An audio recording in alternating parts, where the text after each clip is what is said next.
Hello everyone, welcome to African Open Doors. This is where we open the doors of Africa to the world and the world to Africa.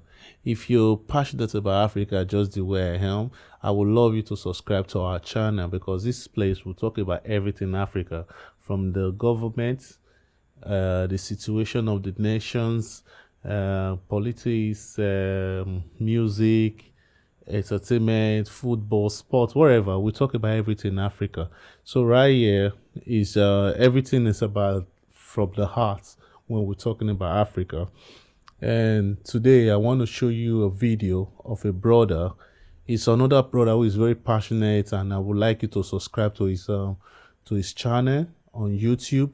He's very passionate about Africa. I've been following him for a while now, and it's this video about an expert who says African industrialization is nothing, and that really struck my heart when I saw it. I just couldn't take it, so I just wanted you to enjoy the video. No, I just want you to watch the video. What contribution do you see from the African continent in terms of global manufacturing horsepower? Oh, manufacturing? None, very little. Africa is a series of stacked plateaus, so just getting the infrastructure in there to access anything is very difficult. And while they do have very high birth rates and a more stable population structure, a lot of that is only possible because they export raw commodities and then import the things that allow them to have a degree of modernity. You break down global supply chains, a lot of that goes away. And so I think a lot of Africa is going to devolve, and they just don't have the infrastructure or the skilled labor that's necessary to participate at scale. And even if they did, in a less robust security environment, the connections necessary to make that happen are going to be very thin.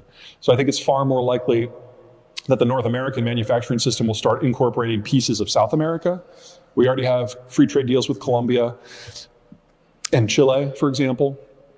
But yeah, I'm afraid that Africa really can't be part of that. Now, we might see pieces of Africa following the Indian model. I can see Nigeria becoming broadly self-sufficient. I can see a partial reboot of South Africa, but that's for their own domestic markets rather than any sort of international connection. So let's react to what this global strategist thinks of Africa. So he says Africa's global manufacturing prowess is none. That means zero, which is wrong. Africa manufactures a lot of things, right? He has a point where he says that Africa mostly focuses on exporting raw materials and importing already manufactured materials.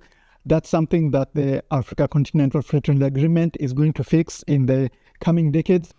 We as African, we have to start taking emotions out from everything that we're doing. We have to start taking practical steps. This should be a challenge instead of an anger, because at the end of the day, the people that are supposed to lead development in Africa, which are the government, we don't have them. Because why? The government we have in Africa have already been bought a long time ago. It's just the same structures that was created in the 60s when the main leaders, the people that were supposed to be the leaders of Africa, were killed, or one way or the other were taken away, and those people were planted on us. Those are the structure that is still coming down to today. That is what we have. So that is the reason why we don't have leaders. And these people that are coming up today know the reason why Africa is the way they are, that they just like to poke it in our face. But we should learn how to take practical steps instead of being emotional, because I know it's very sad. You see a country like China today, they are doing well because they were able to push that system that were pushed on them. They were able to push that system away through wars. I'm not saying we should go into war, but I'm saying they were able to push that system away. That is the reason why they have the people that they have today. Africa, we still have a long way to go. Fight anyhow we can to get the right people in power.